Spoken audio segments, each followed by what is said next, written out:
Welcome to the show, Diana Rodgers. What's happening?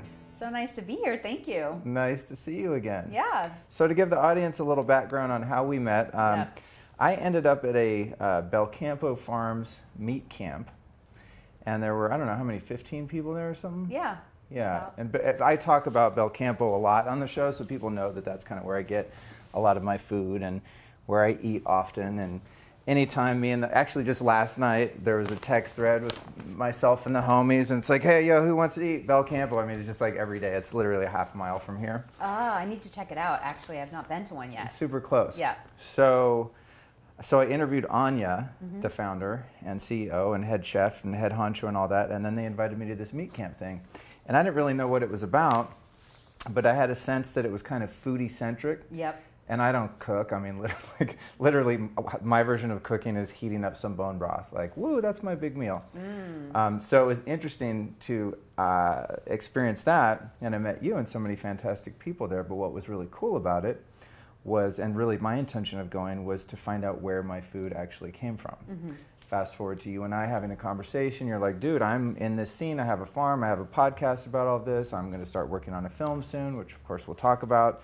So it's great to see you, and I'm really glad that I went because I had a great time. I learned a lot. I got to meet my food in person and meet you, and here we are all these months later. I know. We can always say that we met at meat camp. Yeah, I know. My friends were like, what is that? It sounds wrong. I'm like, no, it's really cool. It was super cool. It was neat. Well, you so know, just a little plug for meat camp, by the way. It's awesome, and just the accommodations alone are... It was a cool glamping situation. Yeah. I probably didn't mention it at the time because, you know, I had some sort of boundaries, but I was actually right in the middle of a breakup when I went there by myself. So that was kind of, it was like I was trying to have fun and get into it, but I think I probably appeared to be aloof or sort of a loner during that trip because I'd just be off playing guitar, like having the blues basically. So it was like a bittersweet. It was a good escape to kind of like not think about my problems for a minute, but at the same time it was the memories are mixed. But what was really dope about Meat Camp, in addition to some of the other things, was there was a hot springs down the road, and I'm like a hot springs fanatic, so it was a cool trip. And I drove up there myself. It was fun. So how did you find out about Belcampo and end up there yourself anyway? I am really good friends with a woman named Michelle Tam who has she's blowing up. It's Nom Nom Paleo. She's like a paleo blogger in the Bay Area, and she had gone to meat camp, and she just kept on telling me how I needed to meet Anya and how much, you know, I reminded her of Anya and everything. And so I reached out, and they invited me to come up. So it was just really great. And everything that I talk about is you know, not only best farming practices, but also connecting people to the food they eat and their animal welfare approved. I mean, it's just an amazing situation. It's everything that I advocate for. It seems like they were doing it right. Yeah, totally. I mean, I got the sense we went to the slaughterhouse, and I mean, I think we saw just about you know, like the glass house of the slaughterhouse. You know, they say if slaughterhouses were glass, no one would eat meat, and that was sort of part of my motivation, was like looking through the glass house and seeing the whole process. And I was really impressed at just the cleanliness and just the whole it was a very high-end operation. Yeah, you know, the coolest thing for me about meat camp was tasting the salamis. Oh, dude. Yeah, those are so good. Because I had never tasted them side by side before. I remember that. And oh my God, is there a huge difference? And the ones that we were A-B'ing them with weren't like trashy salamis from Costco. Those were like the best ones you can get at Whole Foods or even like a nice deli. Yeah. I forgot about that. Yeah, and just, you know, it's like wine tasting, but you could really, like, once we knew kind of what to look for in the flavors, and then tasting the Belcampo salami. And since I've tasted other like amazing salamis, and I'm like, that's a good salami. And I actually ran into another salami maker at another meat conference. Vermont Salumi is the name of his business. And I was telling him how I went to meat camp and can appreciate the different tastes. And he said, you know, that's really cool because a lot of people can't differentiate. Yeah, I would have never thought that, but it's interesting. I actually, a couple nights ago, I went out to dinner with a friend of mine at a new restaurant he invited me to, and it was like a fancy Italian or French cheese bar, you know? I never really I don't drink wine, so I'm not part of that scene at all, but we got to try all these great gourmet cheeses, and I was like, oh, damn, now I get it. They were really good, and the waiter explained where each one was from and how long it was aged and all that. I was like, yeah, whatever. And then I tasted it, and I was like, oh, damn, this is a thing. This is a real thing. Yeah, this is not Velveeta. My 12-year-old daughter actually has a huge thing for cheeses and really? tastes them and knows, She's Mom, a cheese connoisseur? that's only age 6 months, Oh, really? That's cool. Yeah. That's cool. Yeah, that's neat. Funny. But yeah, we did get to have that experience with the salami. And it's funny that you mentioned that too, because since I went there and started eating that salami, now I buy it constantly up the street in the deli section of the little burger stand they have.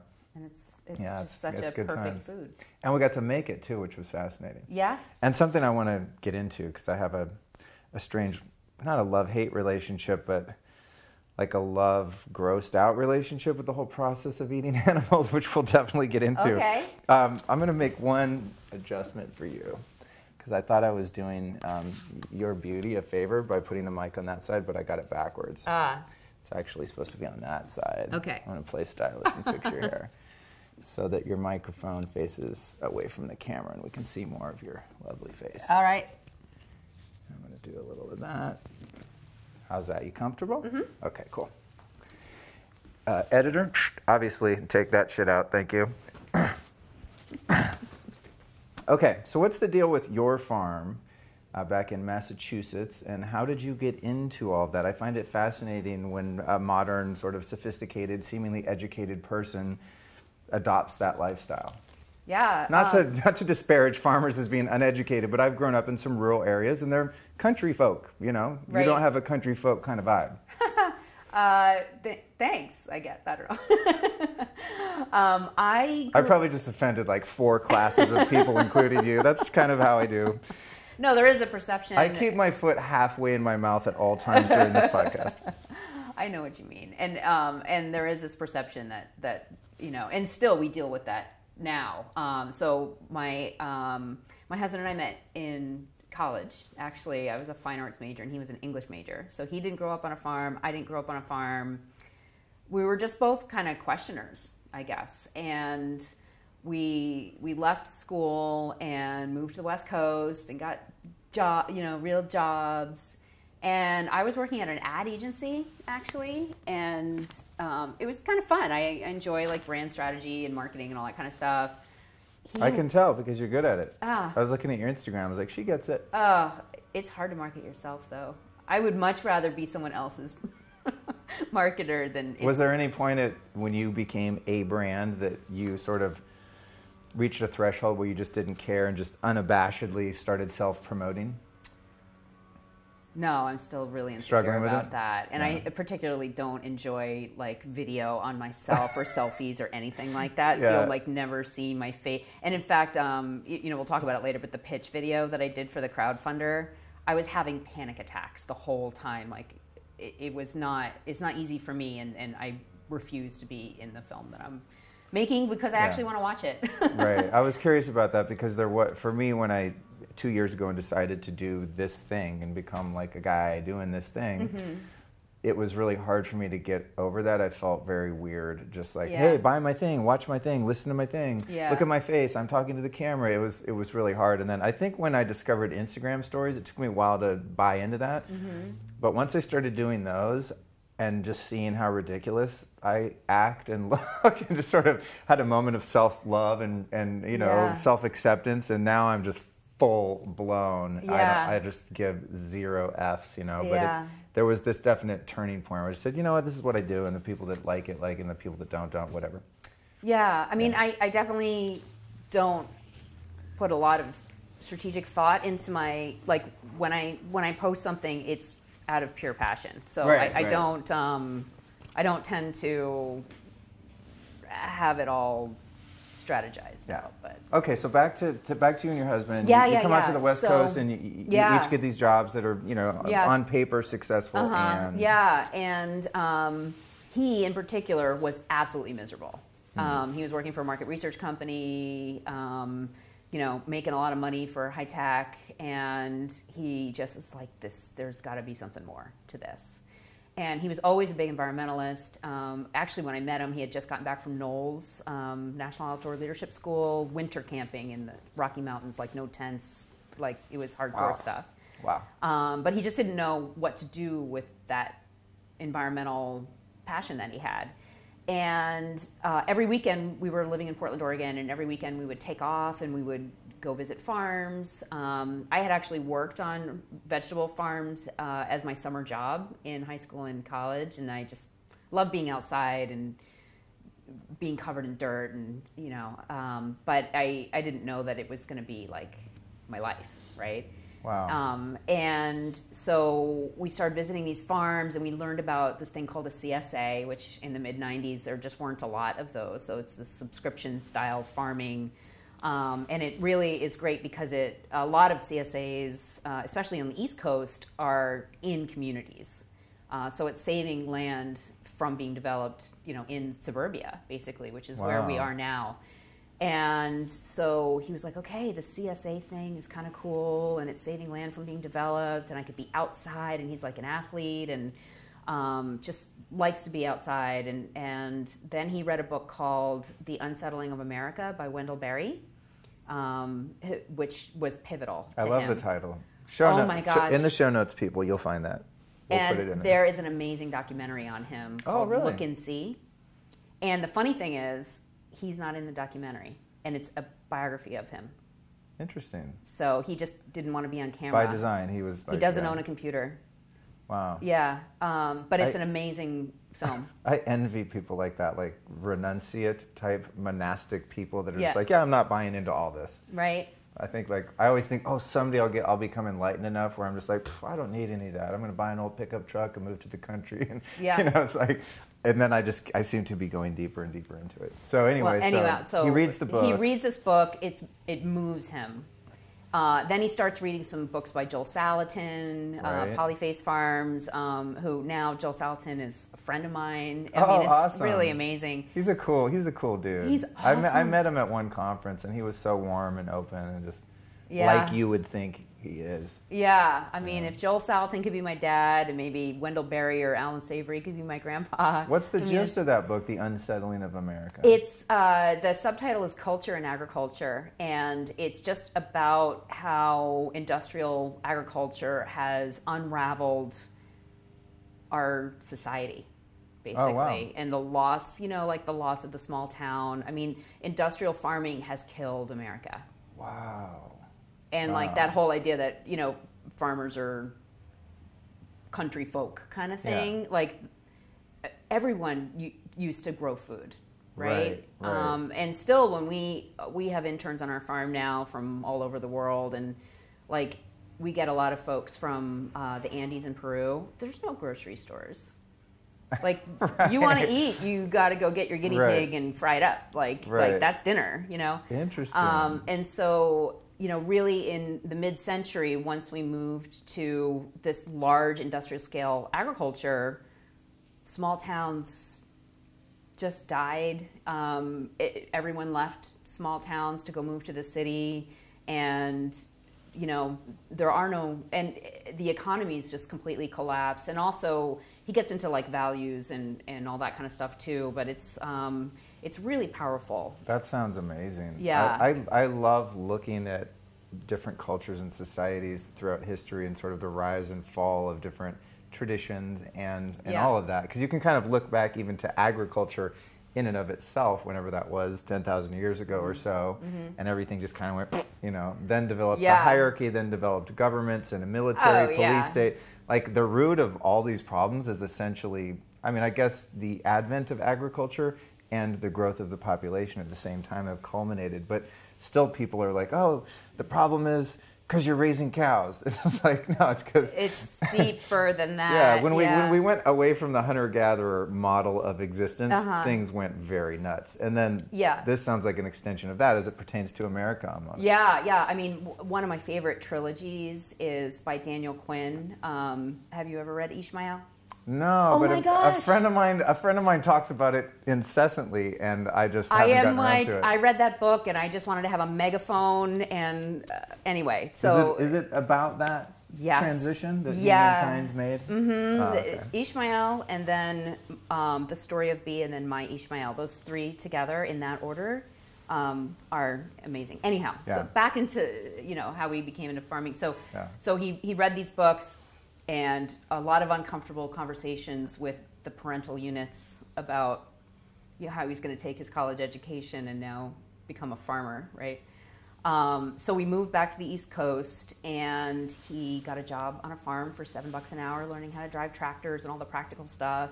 He did enroll back at UMass Amherst, which is where we met, which started as an ag school, to get a master's in soil science, to learn like all the chemistry of soil and everything. Yeah. That's one of my questions we'll get to later. Yeah. That soil is fascinating. It is. It's not dirt. Yeah. Right. And then got a job offer working on the North Shore of Massachusetts for the Patton family, like General George Patton. And so we were working at that farm for 10 years, and then moved to our current farm, which is Clark Farm, outside of Boston. And it's a community farm. We're right in a suburb, half an hour outside of Boston. We do a lot of education programs there, and so this is really Andrew's gig. Right. I used to be very involved at our other farm. I had a corporate job. I was working for Whole Foods, actually, in marketing. Wow. And when we had our second child, it was just too crazy to have a corporate job and a husband that was working all the time and all the events and marketing, and I couldn't find enough daycare hours to possibly, even justify anything. So I ended up working at the farm, and I was running the farm store and our kitchen, and we were rendering lard and selling coconut oil and all this stuff, and I kept getting more questions. That's a saturated fat. That's bad for you. Why are you selling that? When would this have been? This was, let's see, in the late 90s. Oh, okay. Wow. Yeah. Wow. Okay. So I remember when fat was bad for you. Okay. Right. Yeah. And those were dark times for my physical health. For mine too, because I was an undiagnosed celiac. Found out when I was 26. My dad has that. Really? Yeah. Gnarly. I was sick all growing up, all through college. I didn't find out until, into my adult life. But I went from like toast for breakfast, a sandwich for lunch, and pasta for dinner to gluten-free toast, gluten-free sandwich, gluten-free pasta for dinner, maybe with a gluten-free beer. Like, I didn't really change my diet. I just went gluten-free, which kind of helped my stomach, but I was still on this like blood sugar roller coaster, and I was a metabolic mess. And so anyway, so I decided to learn more about food. I wanted to answer these questions about fat and why it's good for you. I had started learning a little bit about Weston A. Price. It took me a long time before I would actually eat butter. I had to hear it a bunch of times. I was just scared about getting fat and getting unhealthy. And lo and behold, it actually made me feel so much better when I started eating more fat. When I started eating a lot of fat, this is about 6 years ago, I lost 15 pounds in a month without changing my physical activity one iota. Right. It was the weirdest thing. I was like, what? Yeah. Yeah, I just started drinking bulletproof coffee, basically. So I have like a tablespoon or two of grass-fed butter and some brain octane oil, and that was my breakfast. And then I wouldn't eat all day. I pretty much like quit sugar and carbs without even trying. I was just like, I'm not hungry. Why is everyone obsessed with food? It was insane, the impact that it had on me. To not be obsessed with food is a really lovely feeling.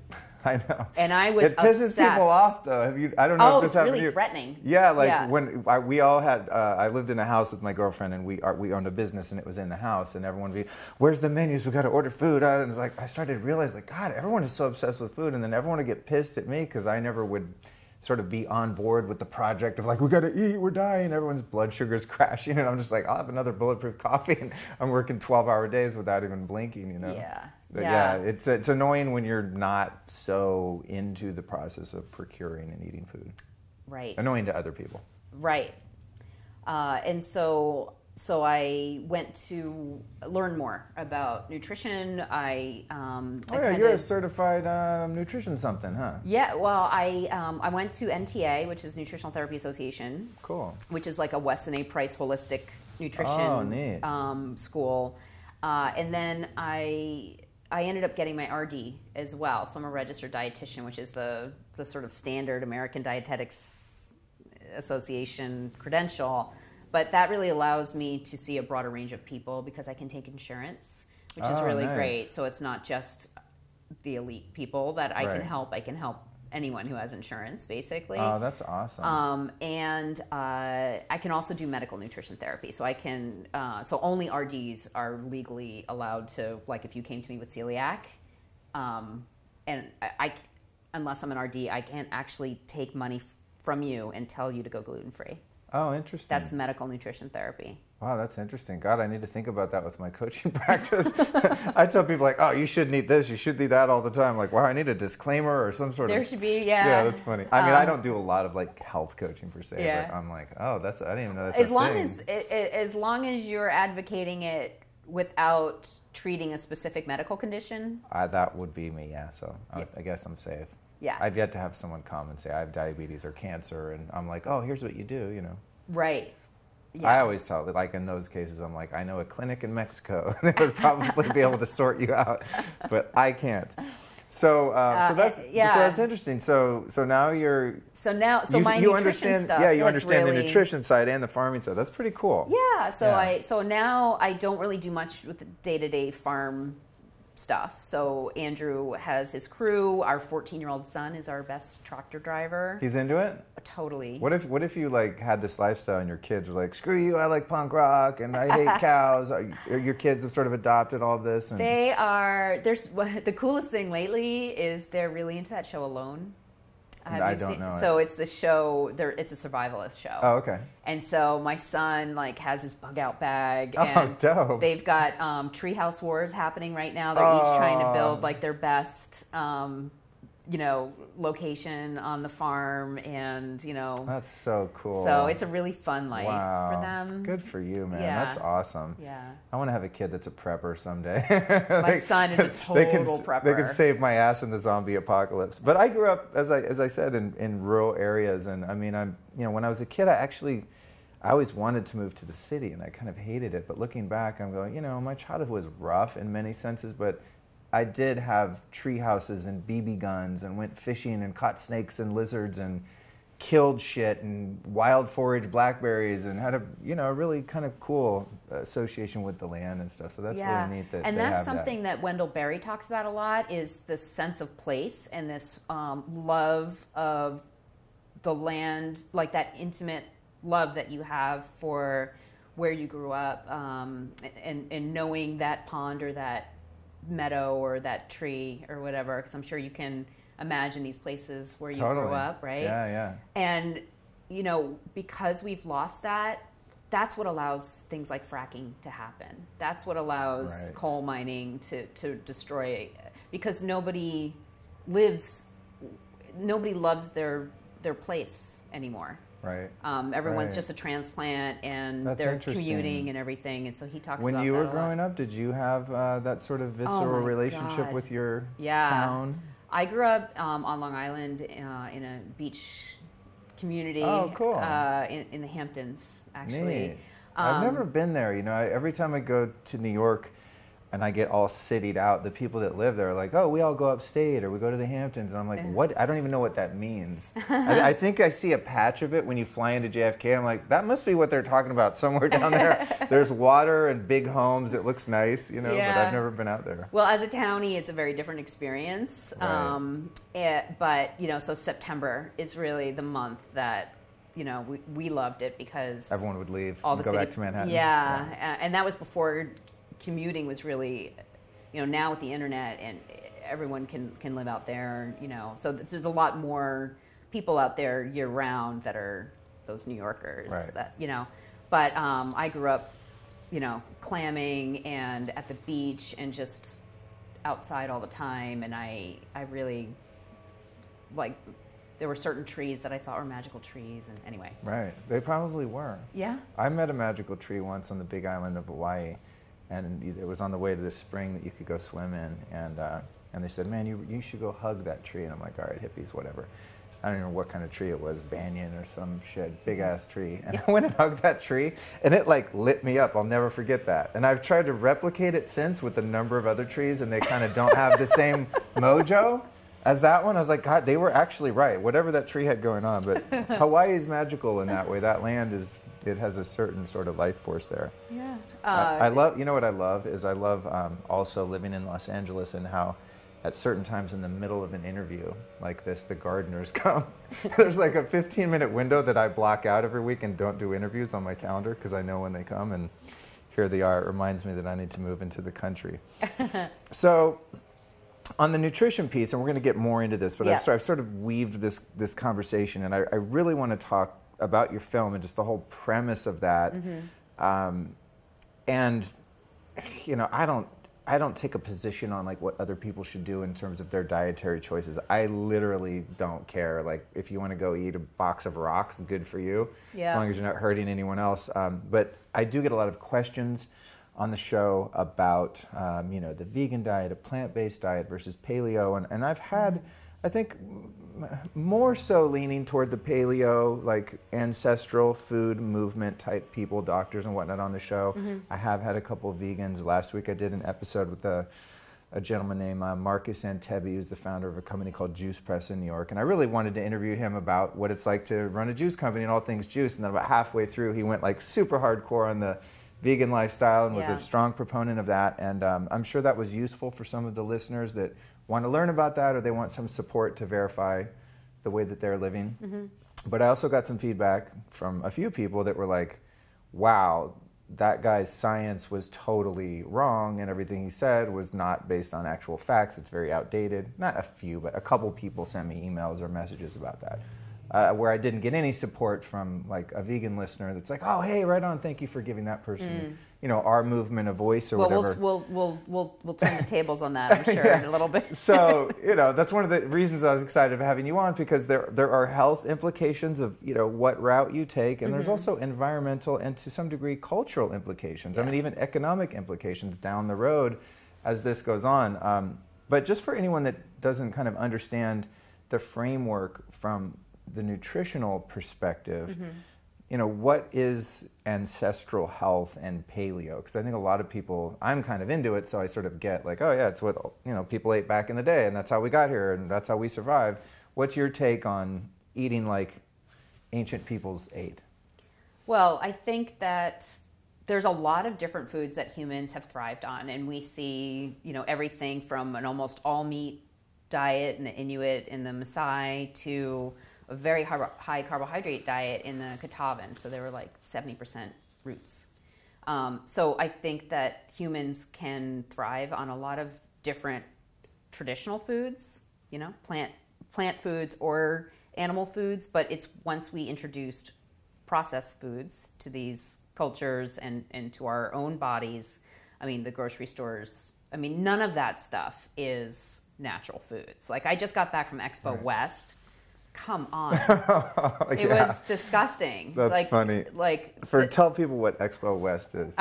So I it was madness, but it's the natural products. It's the largest natural products show where all the grocery buyers and go and learn, you know, about all the different natural packaged processed foods basically that are out there, and some of them can be helpful to people, you know, like I'm not a purist, and, you know, if you need a bar here and there, or, you know, as an emergency protein snack, or I think jerky can be really great, you know, but most of the stuff I saw was either really high in sugar or processed carbohydrates, or, you know, sugar alcohols, which that's really disappointing to me because there's a lot of like keto and paleo foods that have like lots of sugar alcohols in them. Would that be like xylitol and the like? Yeah. And so I highly recommend to people that come to me. I mostly work with people with like IBS type stuff, celiac, Crohn's, that type of thing, gut problems, or with metabolic stuff going on, weight loss, blood sugar problems. So those are like the two main populations that I help. And it's really, let's get back to what is the most biologically appropriate diet for humans. And once we see, especially the metabolic damage from a high intake of processed carbohydrates, lowering the carbohydrates tends to be the most beneficial intervention for that. So my husband can eat a lot more carbs than me. He's a rock. I tend to be more low carb, but I think focusing on real food sources and getting away from sugar and processed foods is really the best way to go. And including animal products in your diet. I know a lot of people have issues with that, but to me, humans are omnivores. Meat, especially red meat, which has been the most vilified, is one of the most nutrient-dense foods there are. So. Okay. Yeah. Well, thank you for that. That's a good intro to that, and I think I'm going to circle back around to some of that. Mm-hmm. And I want to touch on some of the farming practices, some of the ethics involved, and then hopefully we'll have time to circle back into a little more of the nuanced information about the health implications. That's meaningful to me personally because I was a vegetarian for 10 years. Mm-hmm. Because as I told you, I said, and I was going to talk about in the episode. Yeah. I saw this documentary film called Earthlings. Narrated by Joaquin Phoenix, and it was all this like hidden camera and like secret footage of slaughterhouses, and I mean it was just horrific the way that the animals were treated and abused, and I mean just unnecessarily tortured. I mean just horrible. But the interesting thing about the film is it's been a long time since I saw it, but the theory of the film was there's not only by eating animals, but it explored a number of different ways in which humans exploit animals in cruel and unethical ways, and the impact of that film was huge. And so I became a vegetarian for 10 years, and I always say like I became a vegetarian to be healthy, and it almost killed me. It's like it did not work for me. And eventually, I found a solution, and I got my way out of it. So I think that there's some relevance there that we can cover. But in terms of just, I think the issue that why at that time, and this is going back like early 2000s or something. To me, I didn't know that there was an alternative way to include animal products in a healthy and ethical way into your diet. It was like, it was factory farms or else you were a vegan or a vegetarian. Right. And so, I mean, I remember back in the early 90s, I used to play in a band and we rehearsed in this place called Vernon. And the Farmer John's factory was there. And as soon as you'd go off the 10 freeway and dip into Vernon, it smells like just rotting corpses. It's just horrendous. Right. And then one time we went to do a photo shoot there because they had this mural that was like a farm on this big wall, and it was like a cool backdrop. Yeah. And security came and kicked us out. No cameras. It was all secretive and weird, and Secret Service dudes, and like kicking us. It was very sketchy. I was like, why are you guys hiding this? So I had a lot of things that indicated to me that wasn't the right choice. But all these years later now, I mean, I go to Belcampo, I meet the farmers at farmers market, I grill them about, what water the animals are drinking, how are they slaughtered. I mean, I didn't know that you could have a more intimate relationship with the producers of your food and that there was some accountability and traceability there. So what's the main difference between someone like you or a Polyface Farms or a Belcampo and the current state of affairs that like a true factory farm? Right. I mean, I think a lot of us in the real food movement are unfortunately wasting a lot of time infighting, because when we're arguing, we all should be on the side of better meat, whether people choose to eat meat or not, because we need to take responsibility for the deaths of these animals and how they're being slaughtered. I happen to be on the board of Animal Welfare Approved.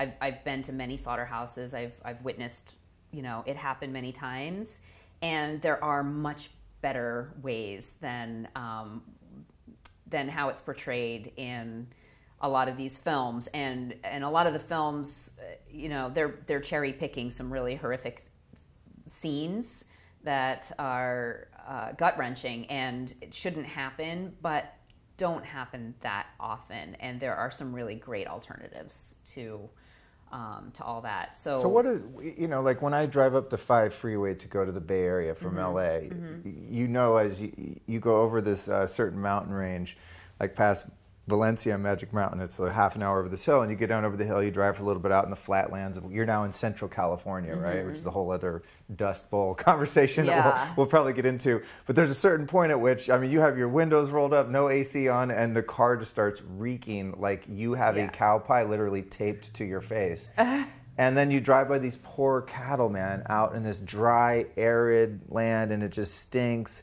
Like, no food should be grown there. Yeah, I mean, almonds or cattle. So it is not a hospitable food growing place. So what's a cow's life look like in, what do you call it, a CAFO? Is that what it's called?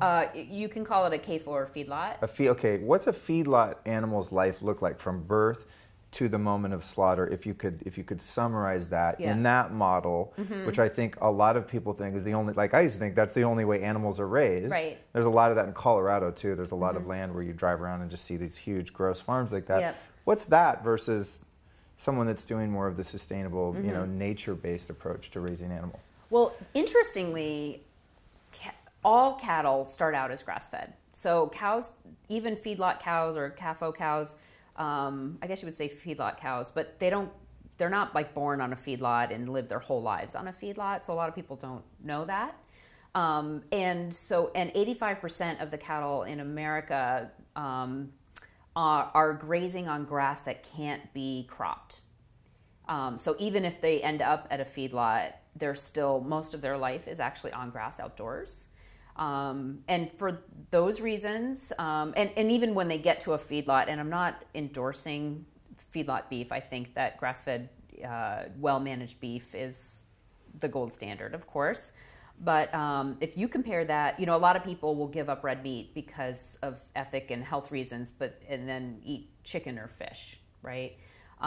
But chicken is 100% grain-fed, 100% indoors, in the worst conditions. I mean, at least cows are outside and they can move around and they're not in cages. There's a huge difference in just the humane treatment and also the slaughter. So there's no humane slaughter rules for poultry.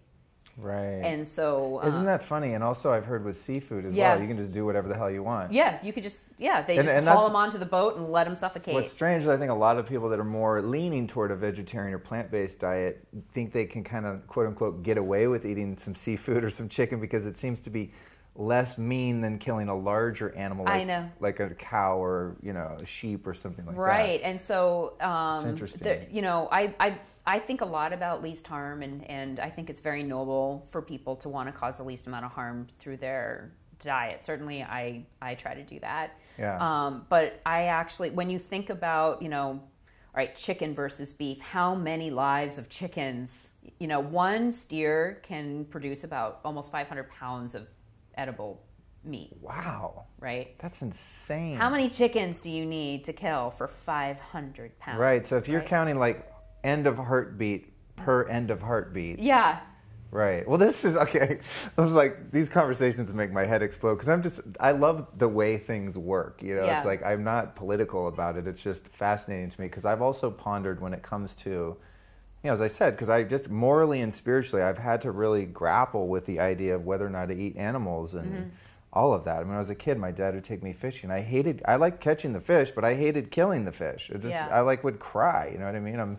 I'm soft, but some fish is delicious. So I got, my body likes it. But what trips me out sometimes is with two things that a lot of things I've pondered and we're going to touch on them. One is like when you think about mankind's relationship with the land and with animals, and say I'm an ardent vegan or plant-based person, and I'm also for supporting indigenous people. And I think that the way the Native Americans, for example, have been treated and that genocide that took place here is so wrong. But I never really hear anyone bitching about how the Indians are such savages and such assholes because they ate animals, you know. And then the other thing is like, if you want to talk about the loss of life per organism, how many organisms have to die to take a piece of, forest land or, a piece of land, grassland, and turn it into a kale pasture or something. I mean, I think like how many rats, rodents, moles, snakes, lizards, grasshoppers, worms, and not fungi, just on bacteria, that land, birds. but also the runoff from the pesticides, the water that was diverted from the river for irrigation, and the salmon that now don't have a habitat, the bears that depend on the salmon. I mean, it is, So how? That was the weirdest. That was the weirdest thing I've ever heard on a recording. Editor, grab that. Yeah. Whatever that was. Did you hear that? Yeah. It just went like 100 times louder. Yeah. That's so strange. 130 interviews. I've never heard that, but we're going strong. So again, not right or wrong, good, bad. I don't like to get into the isms of things in the duality, but I like to zoom out and just look at the strange behavior of us humans and looking at something like, wow, how many animals have to die if I want to grow some radishes or whatever versus one cow. So I wonder, like, if you take one cow that can produce 500 pounds worth of viable, calorie-dense, nutritionally dense meat, and you throw that cow on a 1 acre pasture versus, like, how many animals need to die for you to clear that land and turn it into a monocrop of kale or corn or soy or whatever, like the loss of life. Maybe that cow's smashing some bugs as it walks around, but you don't really have to, like, kill the land to raise a cow, but you have to kill the land and artificially make it fertile to grow vegetables. Am I on point here at all? Totally. And so if you're not using animal manure so plants suck nutrients out and you have to replenish that soil bank, you got to make more deposits in order to have more crops the next year. Right. So you can either do that with chemical ag or you can do that with animal. There are some veganic solutions. I've heard about these algae, options, but I think that the solution needs to be more of a closed loop situation, and it needs to be more regional based. So, I mean, trucking in algae from I don't know where to every farm in California and Texas, I don't see that as a really regenerative solution. And so, we can raise cattle in a way that actually increases biodiversity, increases the number of pollinators. In fact, there's an expert that I know very well that I'm working with that works with the Audubon Society on using grazing animals to increase bird populations. So that's not what happens in a soy field, and that's not what happens when we make lab meat. So is that I'm trying to picture the cycle of farm life here, because in someone like you that farms like you do, or Belcampo or Joel Salatin, from what I understand, and just from some of the footage that I've seen of that process, it's like you're mimicking how things work in nature and the cycle of life. So why would the bird population would then be increased because the animals are defecating into the grass, bugs come to eat the crap or whatever, and then birds come to get the bugs, and then, I mean, it's like everything is eating each other all the time, is I guess what I'm getting at, right? So that's one of the things that I talk about is everything eats and is eaten, and everything is a cycle, and we get eaten at the end of the day, and people just don't like to think about that, but we have to think about that. And no, it's good. This stuff is so fascinating to me because I often ponder my own death. I think it's just healthy to face death, and oftentimes I look in the mirror, not in a morbid way, not in a fearful way, but I just look at in my eyes and I go, Luke, you're going to die in a few years, so there's that. Just you know what I'm saying? Just as an acknowledgement that to not get too attached to my corporal form and to my apartment and my car and my career and the people that I love. Yeah. And I also think about the fact that unless I choose to be cremated or I drown at sea and I end up being eaten by sharks or something, then bacteria, fungi, whatever in the soil is going to eat me, and then that's going to become grass that some animals are going to eat and birds are going to eat, et cetera, et cetera. Yep. It's kind of the natural order of things. Yeah, I mean, we're all just molecules being recycled into other molecules. So are those microorganisms that are going to devour my corpse at Forest Lawn Cemetery in Burbank, are they assholes and mean or evil people because they want to eat my body? Or is that just, that just the way it goes? Yeah, there was an interesting thing that happened at our farm where my daughter was, she was having a play date, and so she and her friend were walking down by, we have this magical little pond on our farm, and they came upon this sort of massacre. and there was like wool everywhere. They came back, they're like, oh my God, you have to see this. And it was, you know, they're describing it, guts everywhere and all this stuff. And I guess a coyote had gotten one of our sheep, and the farm crew didn't see it because it was kind of down by the pond, and they just didn't catch it that morning when they were doing their rounds. And we had to have a long conversation, and so she was 10 at the time, about, you know, was that coyote bad?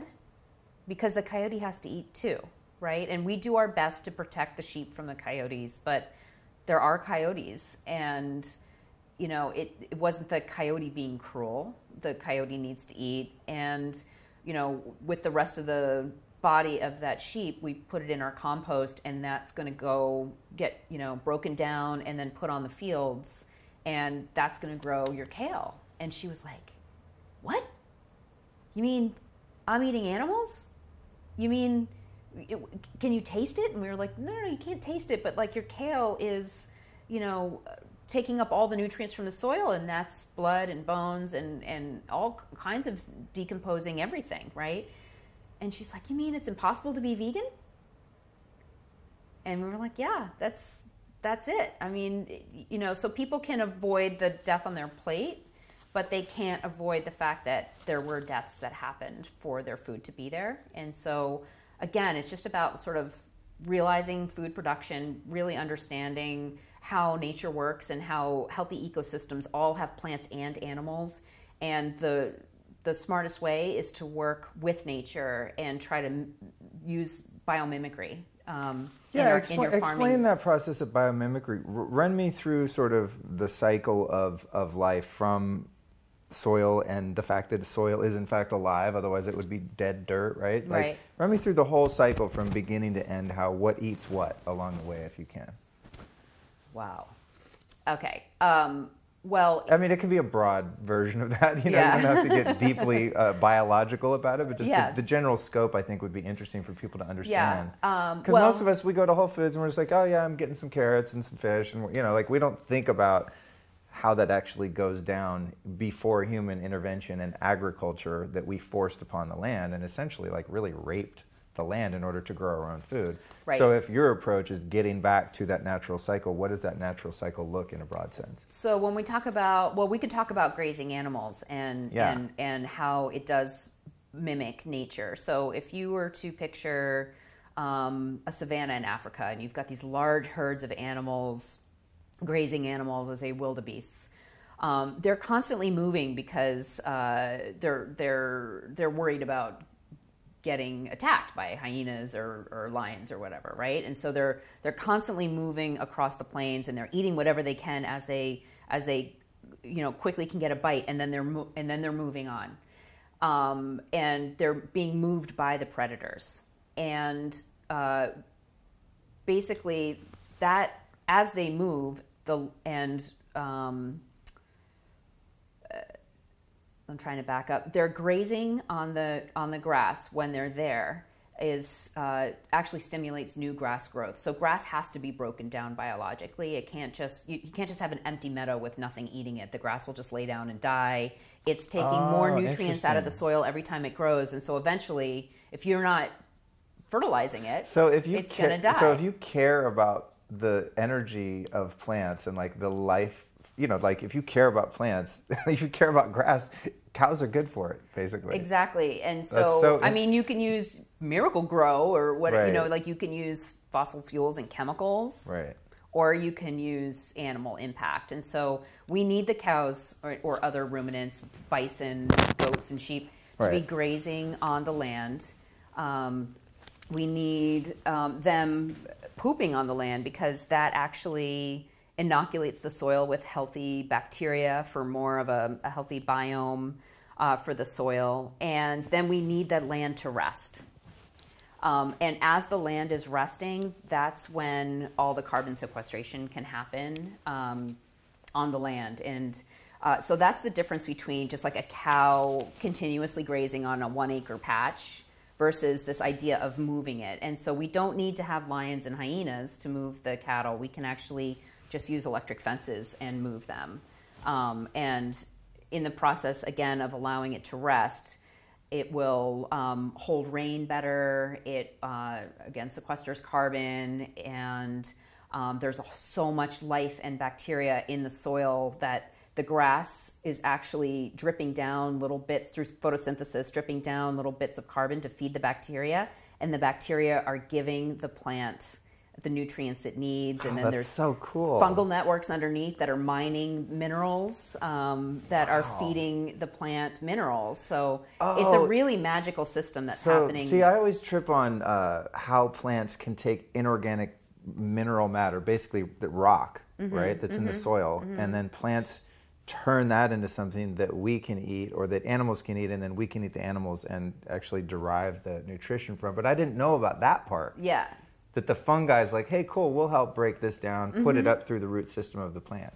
And give it to the cow. And then so cool. The cow can take grass that we can't eat and convert it into nutrient-dense protein that we can eat on land that so there's different types of land, and I think that people don't get this part either, and it's really critical, but there's croppable land, and then there's land that we should not be cropping. And so, like Central California. Well, yeah. It's like artificially manufactured farmland. It's not fertile land. Right. And it probably never was. I mean, it's very arid. It's almost desert. Right. Or do you think we turned it that way through ruining it from over farming it?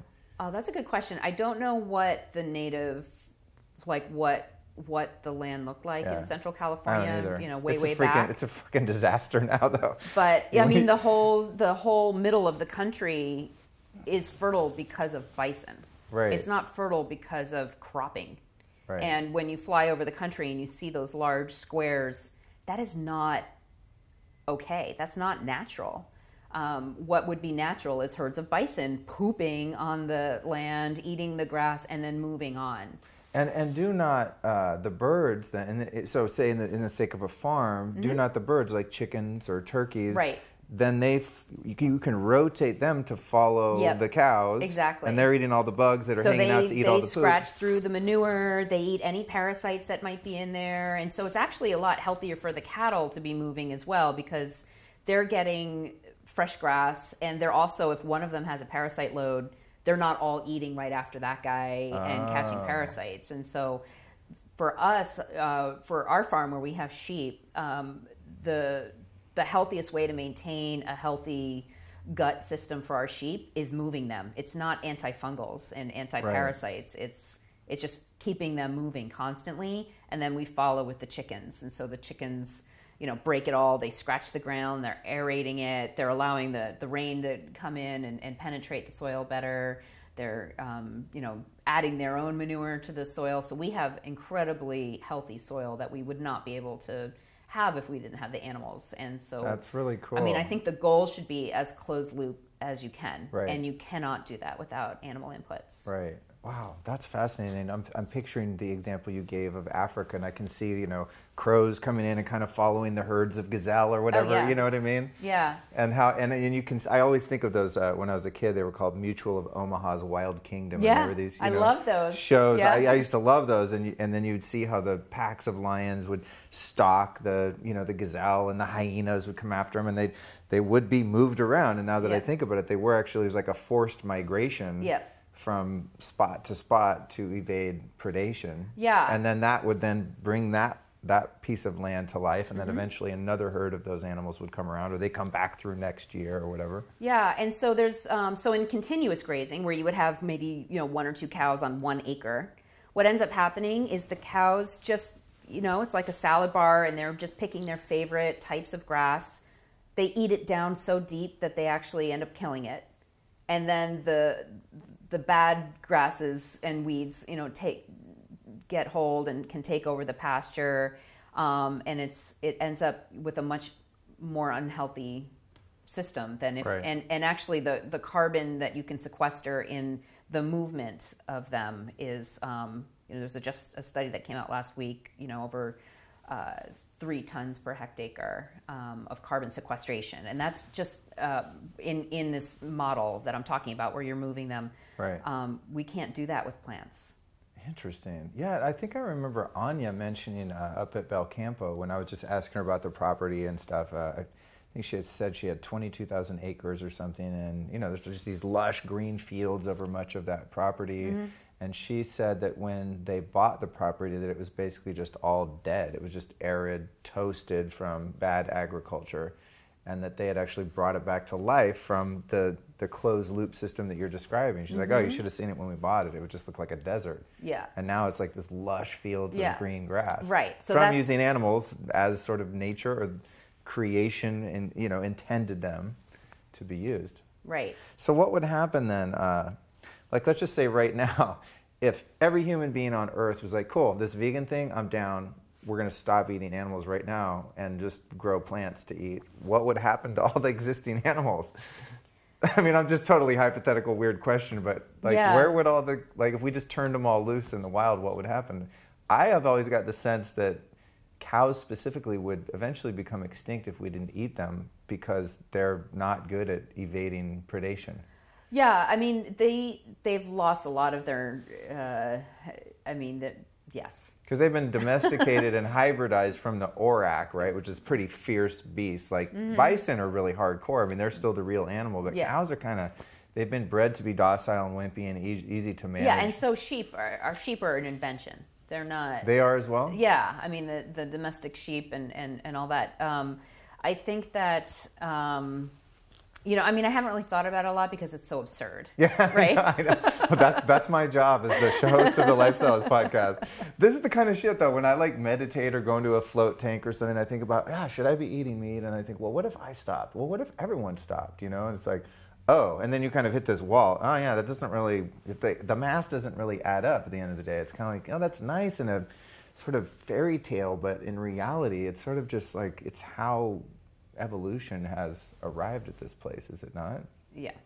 Okay, so what about the claims of widespread destruction of habitat, specifically, because you hear this in some of the sort of plant-based documentaries and whatnot, that we're destroying all of this natural habitat to grow corn and soy and all this livestock feed, essentially. And so the idea there is that if everyone just stopped eating all meat, then we wouldn't have to grow all this food for those animals.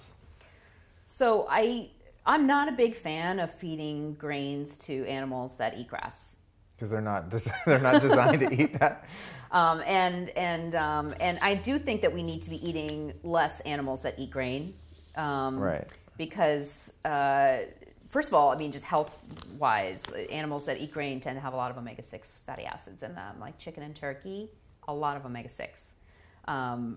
Cows on grass, a much nicer ratio. So we can actually use cows to improve land, to improve the water holding capacity, to build soil health, and they actually can provide us with really great nutrition at the same time. And what about the argument that we're wasting all of the world's water because, to raise a cow to that 500 pounds of great meat, that it takes X amount of gallons of water and we're going to just run out of water, we're wasting it all. I mean, to me, again, my point of reference is always Central California, because this is where I'm from. Yeah. Is like when you go by and watch the almond plantations, there's a lot of goddamn water being used to make a little almond, Yeah. So what about the water piece in the whole system? Yeah, I mean, Water and Power, A California Heist was a really great documentary all about exactly that. So, there's whole towns that don't have drinking water, but yet they're sucking up from the aquifer and flood irrigating the almonds. Right. Okay. Oh, the Wonderful Company and all that thing. Yeah. So the numbers where they're saying that, cattle take up 1 million gallons of water, there was a study out of UC Davis that looked at just what the cows are actually drinking and what's used to actually produce even typical beef. So there's different ways of calculating water. There's different methodologies. There's green water and blue water. So green water would look at all the rainfall on all the land that the cow was on. And again, most cows are on land that we can't farm. So this is like looking at all the hills and, you know what I mean? Like all the land that can't be cropped anyway, the cows are on it. They're actually improving the water holding capacity. So, so that when it rains, it doesn't just run off. It actually is a sponge and sucks in. So you need cattle or other ruminants in order to make the soil able to absorb it so it doesn't form this hard crust and just run off. That makes sense, yeah, because if it just runs off, there's no aquifers being fed or created underneath the ground. Yeah. Wow, that's interesting. And so this study out of UC Davis calculated if you're just looking at blue water, so like what is actually used for the cows, so don't count the rain and all that, it was about 410 gallons per pound of beef, which is the same as a lot of other foods that I don't hear people vilifying. So I think it was walnuts, rice, sugar. There was a lot of other foods that, you know, are plant-based and okay that, you know, so I think, you know, we need to look at how people are measuring things and if there's any bias in the methodology. It seems like there might be. I mean, that's why I was so interested in getting your side of the story and your, you know, film and all that, because there's so much like information coming with the counterpart, and there's not really like a voice for this. It's sort of like, and you'll, I guess, look forward to this because of the ethical and moral and just the emotionality attached to a lot of people's diets. There's not a lot of voices that are proponents of eating meat as health, eating and raising different kinds of meat and animal products for sustainability, all this kind of stuff. To me, like, I just look at, I don't really understand the complexity of it all, but I know that when I was a vegetarian, I was very unhealthy. When I started integrating some good animal products, I became very robust, and here I am, 47, kicking ass, feel very good about my eating habits. But what do you think it is, you know, emotionally, that makes people so like egoically attached to their diet? You know, do you ever think about that? Oh, it's a like, lot. I don't meet someone, for example, and, you know, they're like, oh, Luke, what are you doing? I don't go, oh, I'm Luke, I'm a meater. Right. I mean, I don't even think about what I eat. It's just like, it's just fuel. I need to be healthy and feel good, and then I'm not, you know, like, my personality is not identified by my food choices. That's why it's been hard for me to raise money for my project, because really? People who eat meat are generally pretty cool with it, right? And they're not on this crusade to make everyone eat meat. And so they're, you know, we don't have a Leonardo DiCaprio or a Joaquin Phoenix that's like meat, you know. And so, you know, it's like trying to squeeze, you know, religious funds out of an atheist. It's like, that's interesting. Yeah, I guess because, wow, that's so, because I think about this from a personal point of view. As I said, when I was a kid, I didn't like killing the fish. My dad would take me bear hunting, and I would feel really bad for the bears when they fell out of the tree, you know, and after being shot. And I even now, I mean, if you were like, Luke, if you're hungry, you need to go out in the field and slice the throat of that cow and carve it apart. I mean, the blood, the guts, I think I have a hard time with it. And I look at my view of it, and that's one of the reasons, as I said, I went to Belcampo. I think it's partly because of two different things, okay? One is growing up with cartoons where animals were made into friendly little cute people. Yeah. And so I think of a cow as like my friend, and that I'm killing another person or something like that. The other thing is, you know, 150 years ago, I probably would have been being breastfed at 6 months old, and there would have been chickens being chopped apart across, you know, the yard, or, you know what I mean? Like, just the whole element of slaughter and the fact that there can be, you know, like that Native American respect for the life that you're taking, and that life needs life in order to be sustained. I feel like I miss that, and so I'm disconnected from part of my humanity. Totally. Thus, me becoming a vegetarian, because I'm like, God, I don't want to hurt animals. Yeah. I mean, there's so many things that you said there that we could talk about all night. So give me your take. Like, I mean, why are we so emotionally fucked up about like the fact that we kind of need animal foods to be healthy and Well, I think strong? There's a couple things. I think we're disconnected from how food is produced because nobody lives on a farm anymore and everyone lives in a city. I think that we have never been in a time in human existence where we've actually had so much food that we've had the luxury of pushing it away. So I think that, you know, people who are making dietary choices based on morals are not always realizing that they're in a position of privilege to be able to push away something that, you know, I mean, you would never, if you think of the Sioux Indians with the bison, there was no one having an existential crisis about killing bison, you know, in the 1200s when they were living off bison, right? And so I think that people are really afraid of death. And I mean, I saw this when I was working in hospitals, and, you know, people were, you know, not having death plans. Their family had to, you know, make decisions for them. Nobody ever wants to just kind of have a plan and say, okay, this is going to happen to me eventually, like you were saying. Here's how I'd like it to go, right? If you have a really old pet, do you let it suffer and live out its days and die naturally, or do you have it put down out of trying to be humane, right? Our only relationship right now, though, is to our pets, which humans have made. You know, that's not, you know, humans have made cats and dogs. You know. Right, meaning you can't just go out and be like, hey, tiger, come here, come inside and like sit in my lap and watch TV with me. Right, so over the course of thousands and thousands of years, those two animals in particular have become domesticated, meaning we bring them inside and they live with us. Yeah.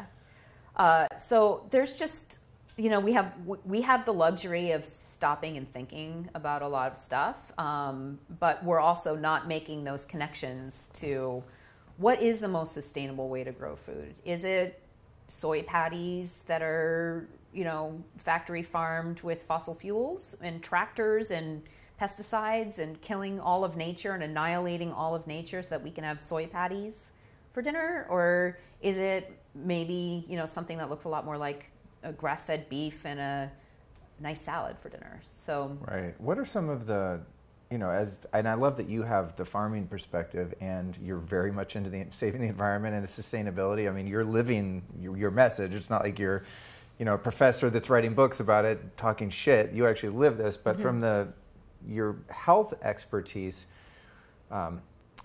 what's your perspective on the health risks involved in eating a strictly vegan diet? Because I never really know who to believe. You know, as I said, I interviewed someone who's an ardent vegan recently on the recent show, and you know, he said that you don't need any of the nutrients that come from animal products. You barely need any protein. You can get all your B vitamins from plants. We didn't really mention the essential fatty acids and things like that, but his argument was... I wish you did. His argument, I didn't, you know, he was a New Yorker, man. I wasn't about to, you know, it was not a two-way conversation, you know. But he was very, you know, he looks healthy. Yeah. I've asked some, you know, I have a couple plant-based friends, and I said, do you ever get your labs done? Like, what do your essential fatty acids look like? Your vitamin D, you know, vitamin A. There's just fat-soluble nutrients that it doesn't seem like they're abundant enough in plants, and they're like, oh, I get my labs, I'm totally healthy, I'm cool. Yeah. I go, really?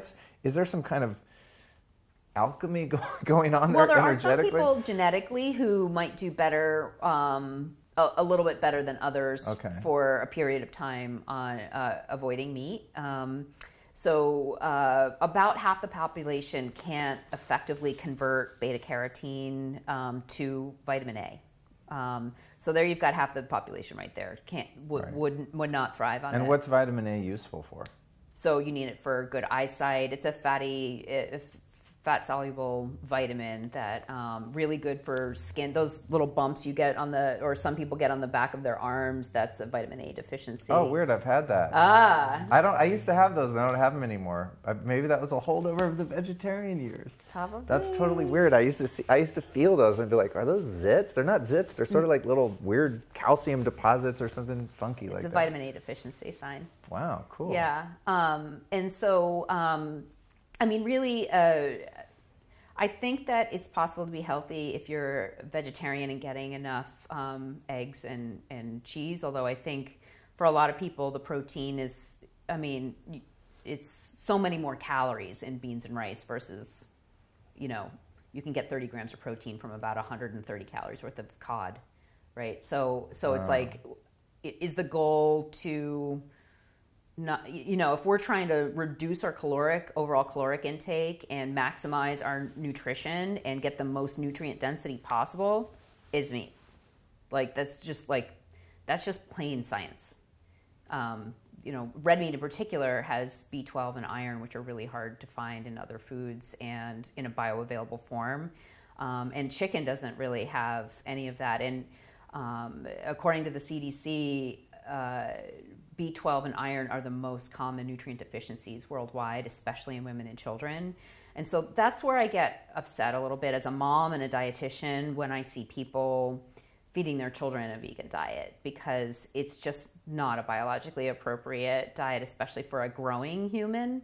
So, I have seen anecdotal evidence of people, maintaining a vegan diet, with certain supplementation. I suppose it's could be possible to, Would you say though that, and this is just, again, playing devil's advocate kind of on both sides of the discussion here, because I know our audience is comprised of people that have both approaches, and everyone seems to have pretty valid arguments for their way, But would you say that if someone's eating a particular diet, such as the strictly vegan diet, and because they're deficient, they have to supplement certain things they're not getting from their diet, would you say that just means by default that that's not a natural diet for the human body? Yeah.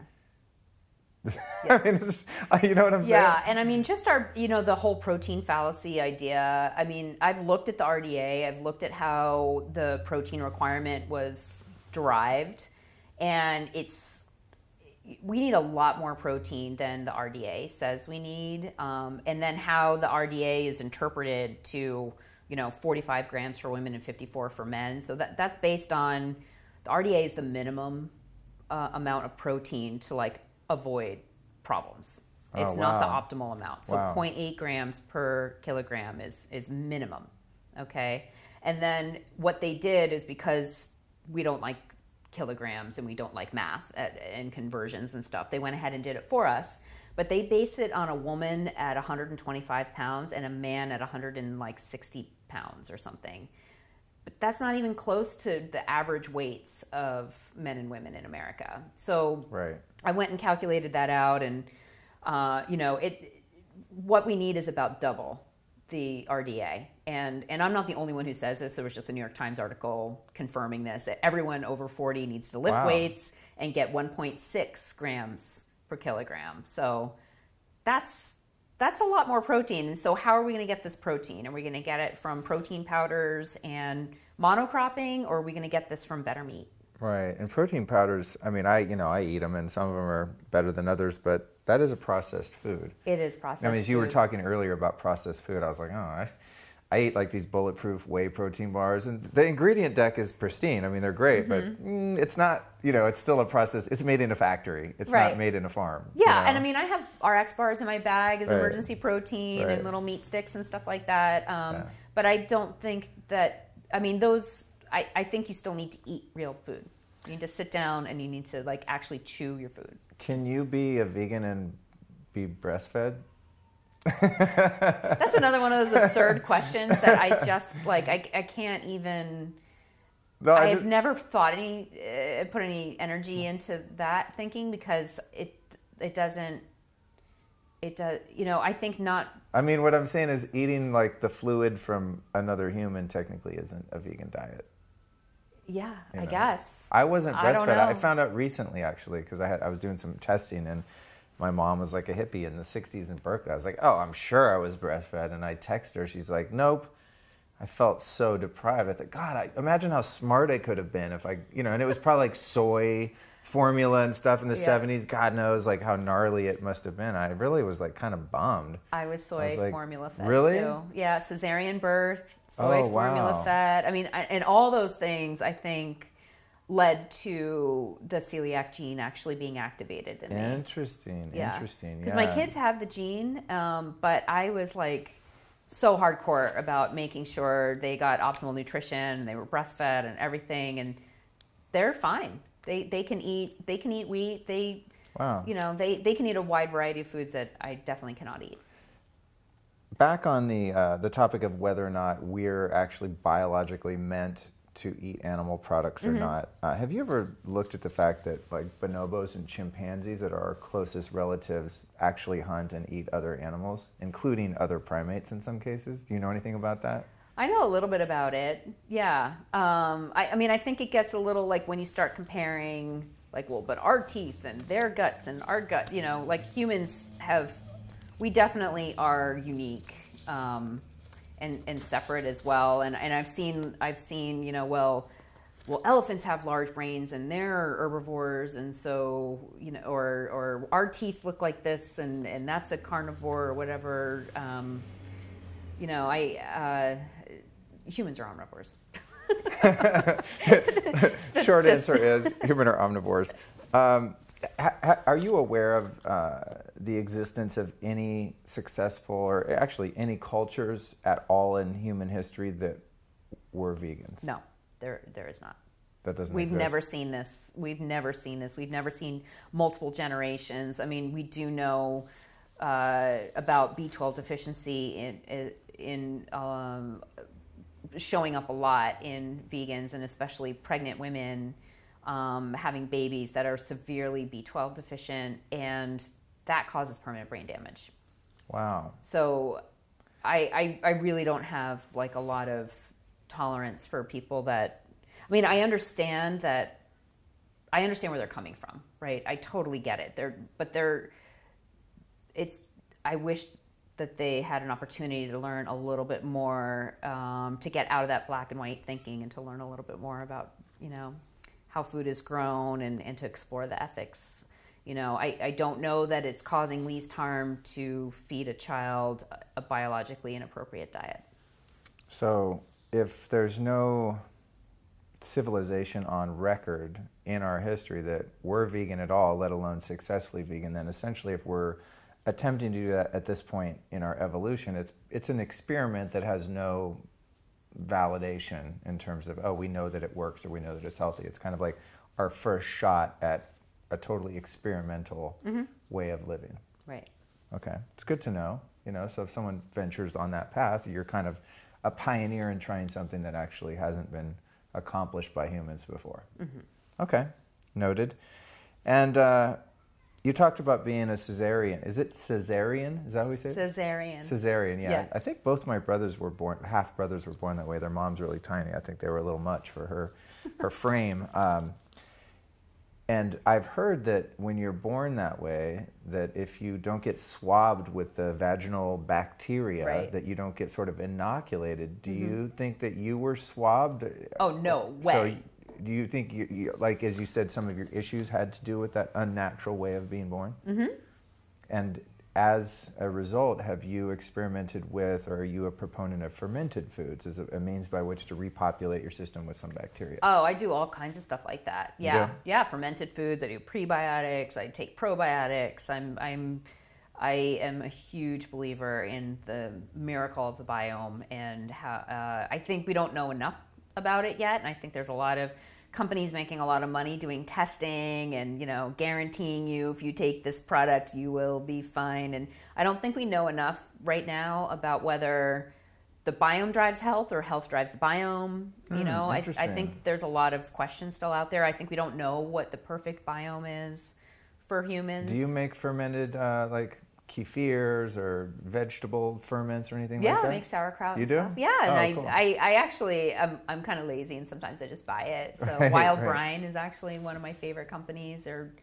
They make flavored, like curry flavored sauerkraut. Oh, cool. Really good. Have you heard anything about in terms of the initial bacteria of a ferment? A lot of people are proponents of a wild fermentation, and I've heard that because you can't really control, you know, the bacteria that's floating around the environment, that some of those can turn out to be really high in histamines and things like that. Are you into like a more controlled fermentation, or just setting stuff out and letting it do its thing based on what's in the air locally?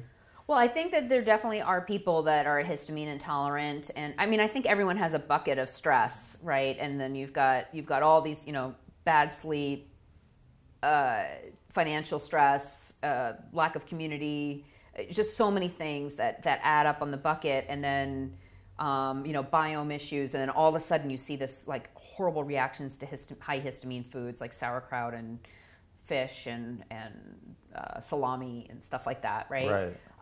So I think I don't tend to personally have issues with histamine, so I eat them just fine. if I was to make fermented foods like at scale, I'd probably be a little more concerned about, the environment and everything. But, in your kitchen, I don't think you really can do too much damage with sauerkraut. Once you get into cured meats, you can do some damage. Really? Oh, yeah. Why is that? Because bad stuff can grow on meats and you can get people very sick. Oh, interesting. Actually, you know what? When we were at Belcampo and we were doing the salami making exercise, and we got to go in that sort of big walk-in freezer where they're hanging all the salamis. Yeah. Do you remember the guy that gave him the tour? He said that there was some factory across. It was like paper factory. Where mold were getting in there, the air vents or something? Yeah. So that kind of thing, there can be contamination with some of the cured meats. Yeah, and maybe that wasn't so bad, but perhaps, what if they were next to a CAFO? Oh, right. What does CAFO stand for? I always call it a CAFO. I never can remember that. Do you happen to know? Confined animal feeding operation, or concentrated animal feeding operation. Oh, that doesn't sound nice at all. No. Sounds like it's like a concentration camp for animals. Yeah, and actually the antibiotic resistant bacteria can go airborne and actually infect people that live near them. So put me on record as being against CAFOs. I mean, that's just awful. I think most of the ancestral, primal, paleo people and vegan school, I think we can all agree on a couple things. Highly processed foods suck and are really bad for you.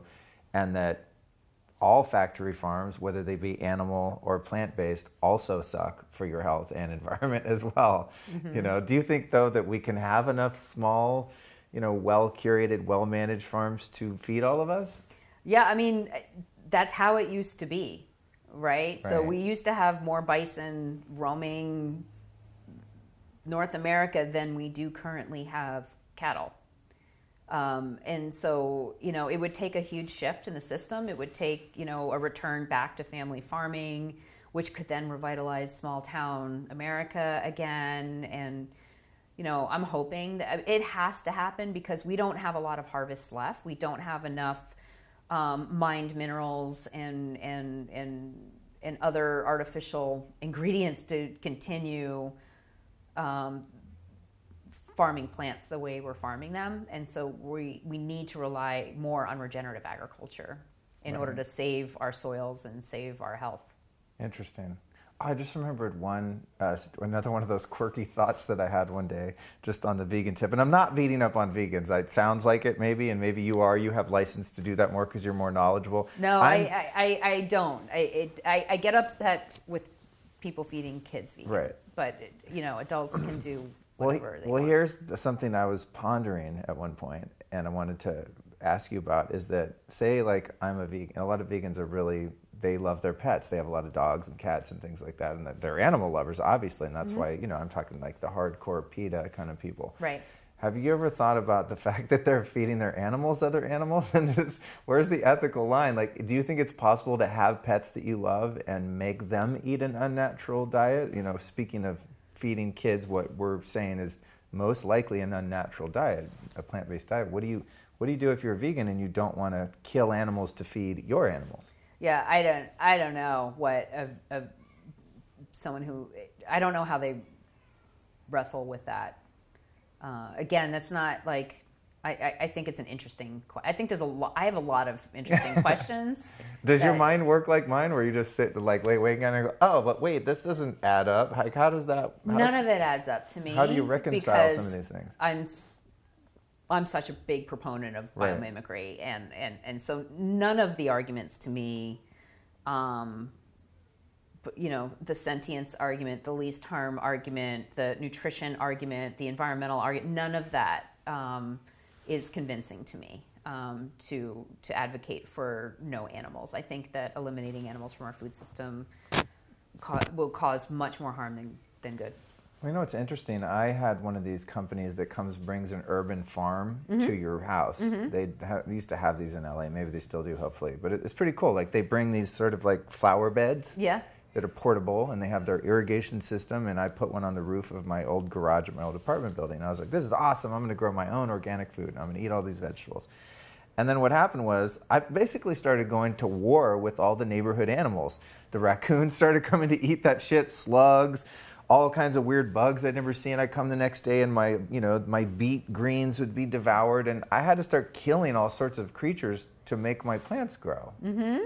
Is it possible to even like grow plants without killing stuff? Because it seems like we're sort of in competition when we grow plants, right? We're in competition with all the other animals, deer, be it whatever they are, that want to come eat them as well. Lots of things like salad. Right. Yeah, I mean, we've got a major deer problem on our farm. So how do you not kill all the animals and insects and stuff that are coming to eat your vegetables? Yeah, I mean, we have deer fencing around, but yeah, do you know who Lierre Keith is? She wrote a book called The Vegetarian Myth. Yeah, so she has a great story about slugs and how she, as a vegan was trying to grow lettuce and, put out a cup of beer for the slugs to, drink themselves to death, and then, felt bad about that. At least they go out happy. Right? But then she, started plucking them, and she was going to bring them out to the woods, but then she realized she was like introducing these refugee slugs to the native slug population, and so once you start thinking about all that kind of stuff and you realize, if the life of a slug is equal to the life of a cat is equal to, or the life of a mouse, where does it end? And there's a lot of life underground that's being killed by plant-based agriculture. Well, that's another interesting phenomenon, I think, of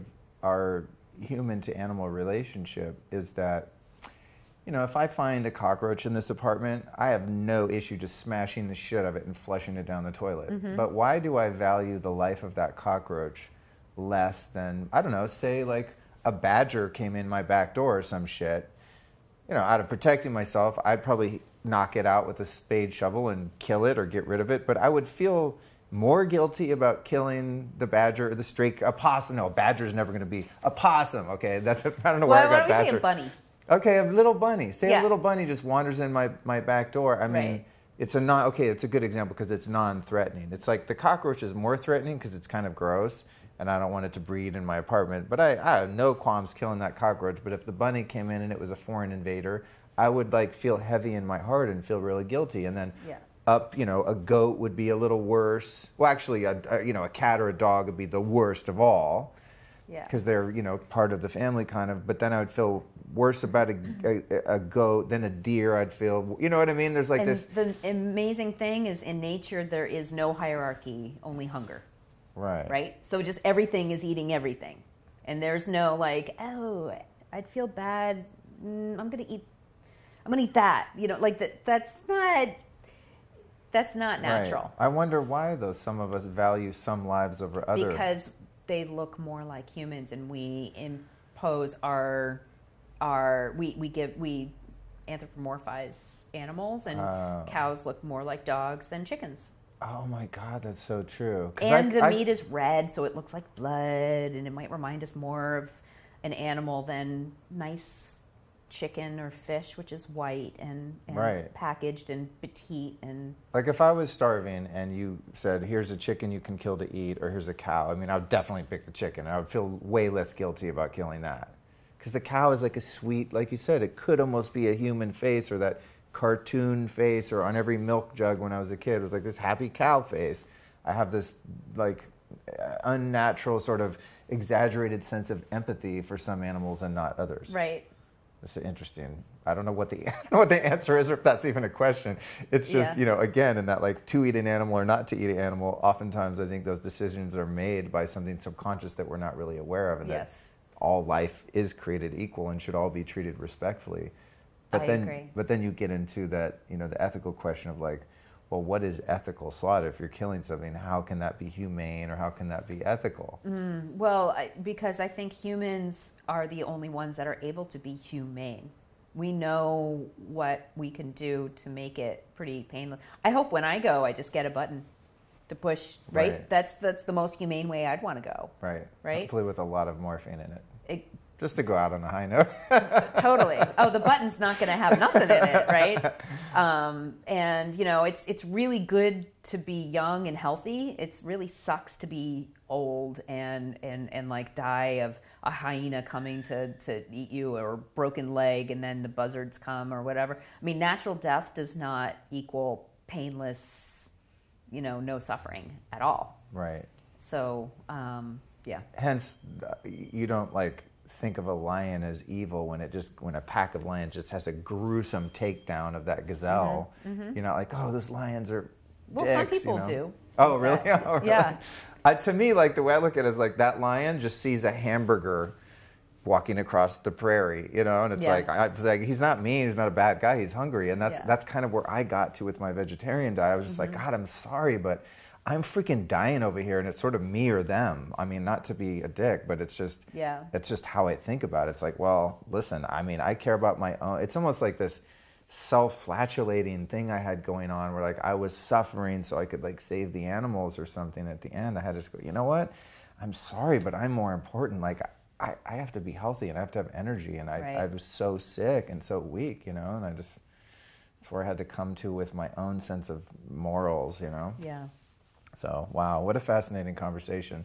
We're about running out of time. I know you've got a dinner out in the valley. I don't want you to be late. You're going to really enjoy the LA traffic at 6 p.m., by the way. Good opportunity to really work on, your surrender and acceptance on the metaphysical plane. So, your film's not out yet, but I'm really excited about what you're doing. So give us a little teaser. I'm assuming this episode's going to come out before you're done with production. We watched a little 10-minute clip of it. It looks really engaging. It looks beautifully shot. It's really well done. I mean, from my Hollywood eyes, I'm like, you're doing it right. You must have some good people. So tell us about Kale versus Cow, when you might expect an approximate release, and what the kind of deal is with your film. Sure. So the idea behind the film is to explore the nutritional, environmental, and ethical case for why we might need more better meat in our food system, and why eliminating animals is maybe not the right thing to do.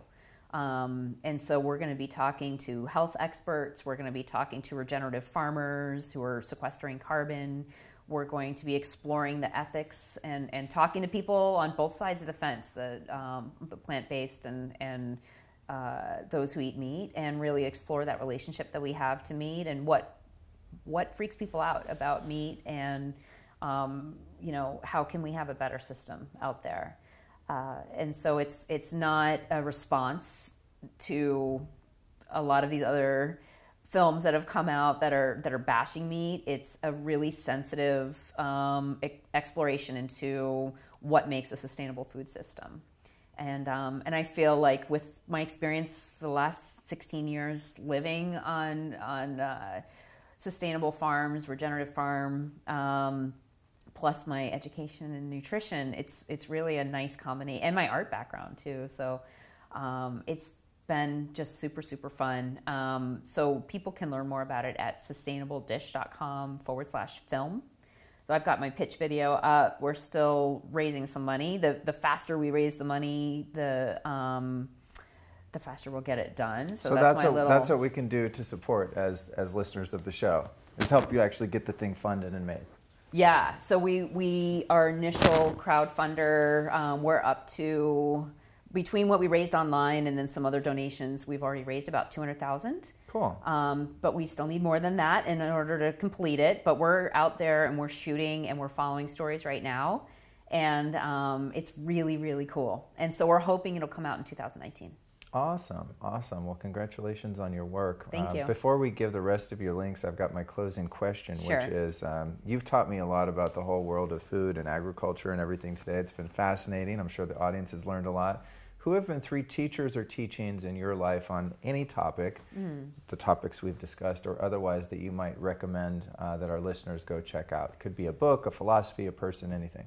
That's a good. Well, I think Daniel Quinn and this Ishmael trilogy is mind-blowing, like mind-blowing. So that one, I already also mentioned Wendell Berry.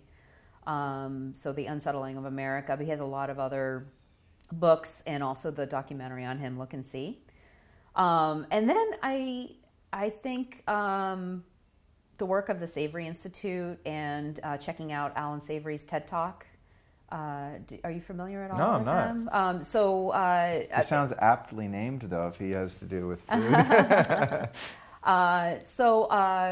Well, if you Google Alan Savory TED Talk, and so they are a great organization that's going around the world, organizing hubs and teaching regenerative grazing methods to farmers all over the world, and cool. It's really, really amazing. So he's sort of like the global Joel Salatin? Sort of, yeah. Actually, Joel Salatin is the one who told me about Unsavory. Oh, really? Yeah. Oh, cool. Awesome. And where can we find you and your links other than the one you mentioned?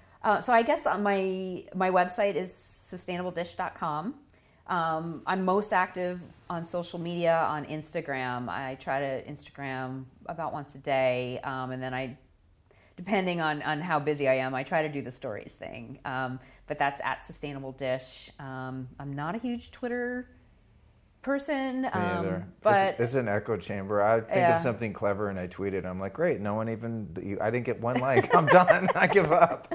And then on Facebook, I do tend to post a lot about different studies and all that kind of stuff. But I have a newsletter that goes out once a week where I do a roundup of latest news stories that relate to everything from, I'm such a huge believer in sleep, hygiene, in proper nutrition and sustainability. So, and I blog a lot about all that stuff too. Awesome. Well, thank you so much for making the time to come by and see me today on your trip to LA. And thank you. I can't wait to see you again and to see your film.